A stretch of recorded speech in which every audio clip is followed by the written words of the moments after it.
Governor Arif Muhammad Khan സിദ്ധാർത്ഥിന്റെ വീട്ടിൽ കുടുംബാംഗങ്ങളെ governor ആശ്വസിപ്പിക്കുന്നു. വിവരങ്ങളുമായി അലക്സ് റാം മുഹമ്മദ് ചേരുന്നുണ്ട്. അലക്സ്, ഗവർണർ എത്തിയിരിക്കുന്നു സിദ്ധാർത്ഥിന്റെ വീട്ടിൽ. മാതാപിതാക്കളെ കാണുകയാണോ? എപ്പോഴേക്ക് മാധ്യമങ്ങളെ കാണും എന്നാണ് കരുതുന്നത്?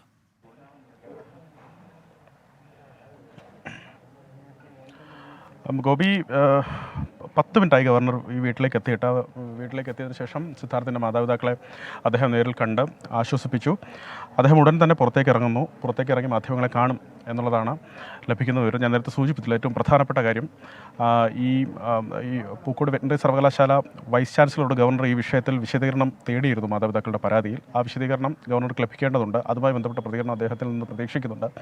അതുമാത്രമല്ല, ഈ ആൾക്കൂട്ട വിചാരണയെ തുടർന്നുണ്ടായ ഈ മരണത്തിൽ സിദ്ധാർത്ഥിൻ്റെ മരണവുമായി ബന്ധപ്പെട്ട് ഈ പ്രതിപ്പട്ടികയിൽ പോലീസിൻ്റെ പിടിയിലായവരിൽ SFI പ്രവർത്തകരടക്കമുണ്ട് എന്നുള്ളതാണ് ഏറ്റവും പ്രധാനപ്പെട്ട ശ്രദ്ധേയമായ കാര്യം. ഗവർണർ SFIക്കെതിരെ കടുത്ത നിലപാട് സ്വീകരിക്കുന്ന ഒരു സമയം കൂടിയാണിത്. അദ്ദേഹം ഏത് വിധത്തിൽ പ്രതികരിക്കും എന്നുള്ളതും നമ്മൾ നോക്കിക്കാണുന്നുണ്ട്. എന്തായാലും ഗവർണറുടെ ഭാഗത്തുനിന്നുള്ള പ്രതികരണം അല്പസമയത്തിനകം ഉണ്ടാകും എന്നുള്ളത് തന്നെയാണ് പ്രതീക്ഷ. ഈ വീട്ടിലേക്ക് കോൺഗ്രസിൻ്റെ നേതാക്കൾ, മന്ത്രി GR അനിൽ തുടങ്ങിയവരൊക്കെ എത്തി. നേരത്തെ ACCയിലെ ജനറൽ സെക്രട്ടറി KC വേണുഗോപാൽ അല്പം മുമ്പെത്തി രൂക്ഷമായ പ്രതികരണമാണ് അദ്ദേഹം നടത്തിയത്. ഈ ക്രിമിനൽ സംഘത്തിന് ഒത്താശ ചെയ്യുന്നത് മുഖ്യമന്ത്രി പിണറായി വിജയനാണ്. മുഖ്യമന്ത്രി പിണറായി വിജയൻ പോലും ഈ പ്രതിപട്ടികയിൽ ഉൾപ്പെടുത്തേണ്ടി വരും എന്നുള്ള രീതിയിലുള്ള പ്രതികരണമാണ് അദ്ദേഹം നടത്തിയത്. ഈ ഹോസ്റ്റലുകൾ അത് പാർട്ടി ഗ്രാമങ്ങളായി മാറി എന്ന രൂക്ഷ വിമർശനം KC വേണുഗോപാൽ നടത്തിയതിനു ശേഷമാണ് ഇവിടെ നിന്ന് മടങ്ങിയത്. അദ്ദേഹം പറയുന്നത് ഉത്തരേന്ത്യയിൽ മാത്രം കേട്ടുകേൾവിയുള്ള ഇത്തരം ആൾക്കൂട്ട കൊലപാതകങ്ങൾ അതിൻ്റെ ഇരയാണ് സിദ്ധാർത്ഥ് എന്നുള്ളതാണ് അദ്ദേഹം പറഞ്ഞിട്ട് പോയത്. മന്ത്രി GR അനിലിൻ്റെ പ്രതികരണം അദ്ദേഹം പറയുന്നത് ഇത്തരം കാര്യങ്ങൾ ഒരു തരത്തിലും അനുകൂലിക്കാനാവില്ല, ന്യായീകരിക്കാനാവില്ല. 2 ബാച്ചുകൾ തമ്മിലുണ്ടായ വിഷയമാണ്, അതിൽ രാഷ്ട്രീയം കാണുന്നില്ല എന്നാണ് മന്ത്രി GR അനിലിൻ്റെ പ്രതികരണം. അദ്ദേഹം പറയുന്നത് ഈ വിഷയത്തിൽ മുഖം നോക്കാതെയുള്ള നടപടി ഉണ്ടാകും എന്നാണ് മന്ത്രി GR അനിലും വ്യക്തമാക്കിയത്. നേരത്തെ മന്ത്രി JS ചിഞ്ചുറാണിയുടെ പ്രതികരണം നമ്മൾ ഈ വിഷയത്തിൽ കണ്ടതാണ്. അത്തരത്തിൽ JS ചിഞ്ചുറാണിയും കടുത്ത നിലപാട് ഈ വിഷയത്തിൽ സ്വീകരിക്കുമെന്ന് ഉറപ്പ് നൽകുന്നുണ്ട്. കുടുംബാംഗങ്ങളുടെ ഈ വിഷയം സംസാരിക്കുകയും അവർക്ക് സർക്കാരിൻ്റെ ഭാഗത്തുനിന്നുള്ള ഉറപ്പ് നൽകിയും എന്നാണ് മന്ത്രി അല്പം വ്യക്തമാക്കിയതിനു ശേഷം ഇവിടെ നിന്ന് പോയത്. മറ്റു നേതാക്കളൊക്കെ ഇവിടെ എത്തുന്നു എന്നുള്ളതാണ് ഏറ്റവും ശ്രദ്ധേയമായ കാര്യം. മഹിളാ കോൺഗ്രസിൻ്റെ സംസ്ഥാന അധ്യക്ഷ ജബി മേത്തർ MP വന്നു. അവരും മാതാപിതാക്കളെ ആശ്വസിപ്പിച്ചതിന് ശേഷമാണ് പോയത്. അതുപോലെ UDF കൺവീനർ MM ഹസൻ ഇവിടെ എത്തിയിരുന്നു. നേരത്തെ KC വേണുഗോപാലിൻ്റെ ഒപ്പം T സിദ്ദിഖ്, M ലിജു, ഒപ്പം യൂത്ത് കോൺഗ്രസിൻ്റെ സംസ്ഥാന ഭാരവാഹികൾ രാഹുൽ മാങ്കൂട്ടത്തിൽ, അബിൻ വർക്കി തുടങ്ങിയ നേതാക്കളൊക്കെ ഈ വീട്ടിലേക്ക് എത്തി. ശരി, അലക്സ് റാം മുഹമ്മദാണ് തത്സമയ വിവരങ്ങൾ നൽകിക്കൊണ്ടിരിക്കുന്നത്. ഗവർണർ ആരിഫ് മുഹമ്മദ് ഖാൻ സിദ്ധാർത്ഥിന്റെ വീട്ടിലെത്തിയിരിക്കുകയാണ്. മാതാപിതാക്കളെ കാണുകയാണ് ഗവർണർ ഇപ്പോൾ. അതിനുശേഷം അദ്ദേഹം പ്രതികരിക്കുമെന്നാണ് പ്രതീക്ഷിക്കുന്നത്. പ്രേക്ഷകർ ഒരു വശത്ത് കാണുന്ന ദൃശ്യങ്ങൾ യൂത്ത് കോൺഗ്രസിന്റെ പ്രതിഷേധമാണ്. പൂക്കോടാണ് യൂത്ത് കോൺഗ്രസിന്റെ പ്രതിഷേധം. സിദ്ധാർത്ഥിന്റെ മരണത്തിൽ ശക്തമായ പ്രതിഷേധവുമായി യൂത്ത് കോൺഗ്രസ് രംഗത്ത് വന്നിരിക്കുകയാണ്. അല്പം മുൻപ് പ്രതിപക്ഷ നേതാവും പറഞ്ഞു ഈ വിഷയത്തിൽ പ്രതിഷേധമുണ്ടാകും, KPCC അതിൻ്റെ പ്രതിഷേധത്തിന്റെ സ്വഭാവം തീരുമാനിക്കും എന്നും. അഭിജിത്ത് മുഴക്കുന്ന വിവരങ്ങളുമായി ചേരുന്നു. അഭിജിത്ത്, എവിടെയാണ് ഈ പ്രതിഷേധം? എന്തൊക്കെയാണ് വിവരങ്ങൾ?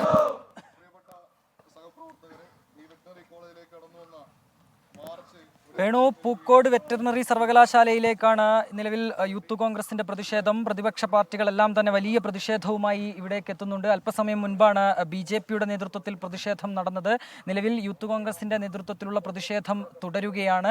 ഇവരുന്നയിക്കുന്ന ഏറ്റവും പ്രധാനപ്പെട്ട കാര്യം SFIയുടെ നേതൃത്വത്തിൽ ആസൂത്രണം ചെയ്ത ഒരു കൊലപാതകമാണ് സിദ്ധാർത്ഥിൻ്റേത് എന്നുള്ള ആരോപണം ഉന്നയിച്ചുകൊണ്ടാണ് നിലവിൽ യൂത്ത് കോൺഗ്രസ് ഇത്തരത്തിലൊരു പ്രതിഷേധം സംഘടിപ്പിക്കുന്നത്. ഇന്നലെ തന്നെ KSUവിൻ്റെയും ABVPയുടെയും നേതൃത്വത്തിലുള്ള സമരം കോളേജിന് മുൻവശത്തായി നടക്കുന്നുണ്ടായിരുന്നു.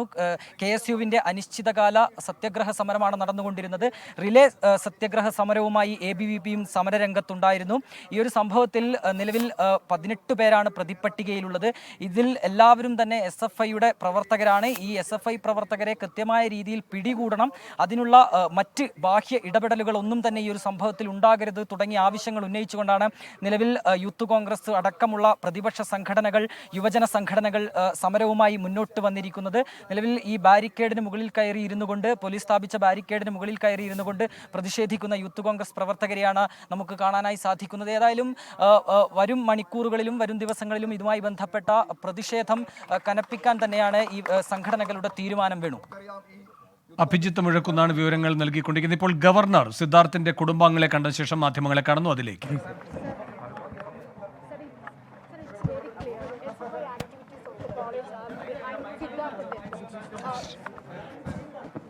ലോകത്തെവിടെയായാലും ഏത് സമയത്തും 24 വാർത്തകളും ഓഗ്മെന്റഡ് റിയാലിറ്റി പാക്കേജുകളും എക്സ്പ്ലെയിനറുകളും വിശദമായി കാണാൻ ഞങ്ങളുടെ YouTube ചാനൽ നിങ്ങൾക്ക് സബ്സ്ക്രൈബ് ചെയ്യാം.